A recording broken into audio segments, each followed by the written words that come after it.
Dialah satu-satunya wanita yang disebut langsung dalam Al-Quran akan masuk neraka, sosok paling kejam sepanjang sejarah manusia, di masa lalu dan masa depan.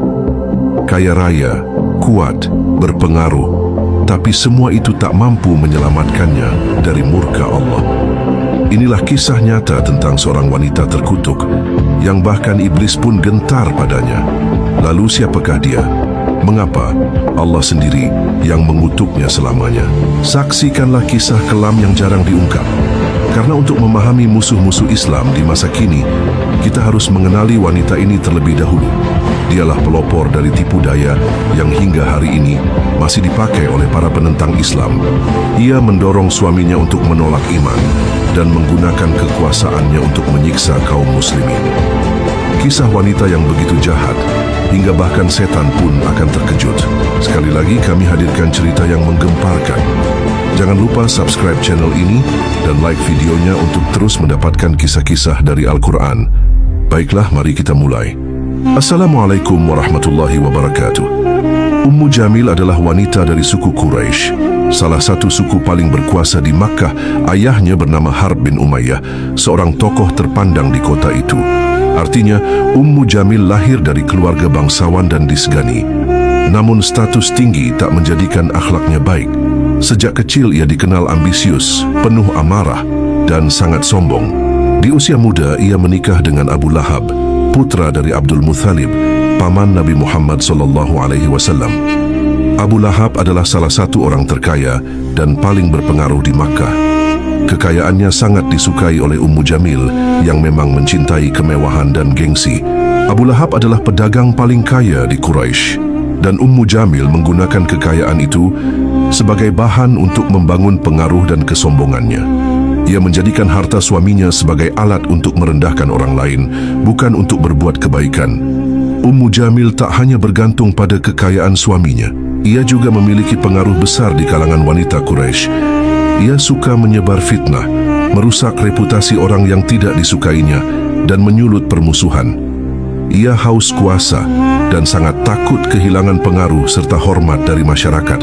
Ketika Rasulullah SAW mulai menyampaikan dakwah Islam dan mengaku sebagai utusan Allah, Ummu Jamil menganggap hal itu sebagai bencana besar. Ia tahu Nabi berasal dari Bani Hashim, bagian kuat dari Quraisy juga. Jika benar Rasulullah adalah Nabi, maka kekuasaan suku Umayyah, termasuk Ummu Jamil, akan terancam.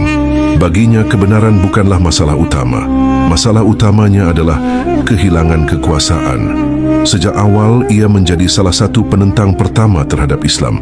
Bersama suaminya Abu Lahab, mereka melancarkan permusuhan tanpa henti kepada Rasulullah SAW. Namun Ummu Jamil justru jauh lebih kejam dari suaminya. Ia menyebarkan fitnah bahwa Nabi adalah penyihir, pemecah belah keluarga, bahkan orang gila. Ia menghasut masyarakat agar membenci Islam dan terutama membenci Nabi Muhammad SAW. Ia menyerang secara verbal, sosial, bahkan fisik. Ia menaruh duri dan batu di jalan yang biasa dilewati Nabi. Ia mencemooh dakwah dan para pengikutnya. Musuh utamanya di kalangan wanita adalah Sayyidah Khadijah radhiyallahu anha, istri Nabi. Ummu Jamil sangat iri kepadanya. Ia mencoba menghina, menyindir, dan menyebar kebencian terhadap istri Nabi. Namun Khadijah tetap sabar dan tegar. Dignitas Khadijah tidak bisa digoyahkan oleh kebencian Ummu Jamil. Fitnah dan kekerasan bukan hanya dilakukan dengan kata-kata. Ummu Jamil ikut mendorong boikot sosial dan ekonomi terhadap kaum muslimin selama 3 tahun. Mereka tidak diizinkan berdagang, menikah, atau bersosialisasi dengan masyarakat Quraisy. Tujuannya membuat muslimin menyerah. Namun dakwah Islam justru makin berkembang. Ummu Jamil semakin marah dan mulai berencana untuk membunuh Nabi. Puncak kebencian ini dijawab langsung oleh Allah lewat wahyu, surah Al-Lahab. Bismillahirrahmanirrahim. Binasalah kedua tangan Abu Lahab dan sesungguhnya dia akan binasa. Tidaklah berguna baginya hartanya dan apa yang ia usahakan. Kelak dia akan masuk ke dalam api yang bergejolak. Dan begitu pula istrinya, pembawa kayu bakar. Di lehernya ada tali dari sabut yang dipintal. Surah Al-Lahab. Surah ini menjadi vonis abadi untuk Abu Lahab dan Ummu Jamil. Istilah pembawa kayu bakar memiliki dua makna. Secara harfiah, ia membawa duri untuk melukai Nabi, dan secara metafora ia adalah penyulut fitnah dan kerusakan di tengah masyarakat. Setelah surah ini turun, Ummu Jamil sangat marah. Ia membawa batu besar ke Masjidil Haram berniat membunuh Nabi. Namun saat ia tiba, Nabi sedang duduk di sana bersama Abu Bakar radhiyallahu anhu. Allah membuat Ummu Jamil tidak bisa melihat Nabi sama sekali. Ia hanya melihat Abu Bakar dan bertanya, "Mana temanmu itu? Aku akan mencelakainya." Padahal Nabi ada tepat di depannya. Ia melempar batu sembarangan dan pergi dengan marah.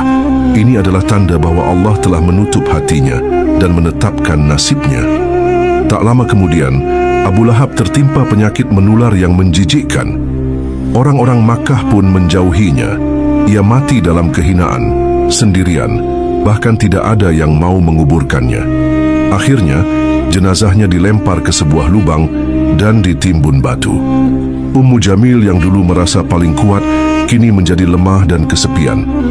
Ia masih berkeliling Makkah dengan kebencian, tapi kekuatannya hilang. Menurut beberapa riwayat, kematiannya tragis. Ada yang mengatakan ia tewas tertimpa batu besar. Ada pula yang menyebutkan bahwa ia mati dengan tali di lehernya, sesuai dengan ayat Al-Quran tentang tali sabut di lehernya. Ummu Jamil dan Abu Lahab adalah simbol dari permusuhan terhadap kebenaran dan kedengkian yang melampaui batas. Kisah mereka bukan hanya sejarah kelam, tapi peringatan keras bagi siapapun yang menentang jalan Allah dan Rasul-Nya. Ya Allah, jangan jadikan hati kami seperti hati Abu Lahab dan Ummu Jamil. Bersihkan hati kami dari kesombongan, kebencian, dan kedengkian. Tunjukkan kami ke jalan yang lurus. Amin ya Rabbal Alamin. Bismillahirrahmanirrahim. Celakalah kedua tangan Abu Lahab, dan sungguh dia akan celaka. Tidak berguna baginya hartanya dan apa yang ia usahakan. Kelak dia akan masuk ke dalam api yang menyala-nyala. Dan juga istrinya, pembawa kayu bakar. Di lehernya ada tali dari sabut yang dipintal. Jangan lupa subscribe channel ini dan like videonya untuk terus mendukung kami menyebarkan kisah-kisah Islam yang penuh hikmah. Wassalamualaikum warahmatullahi wabarakatuh.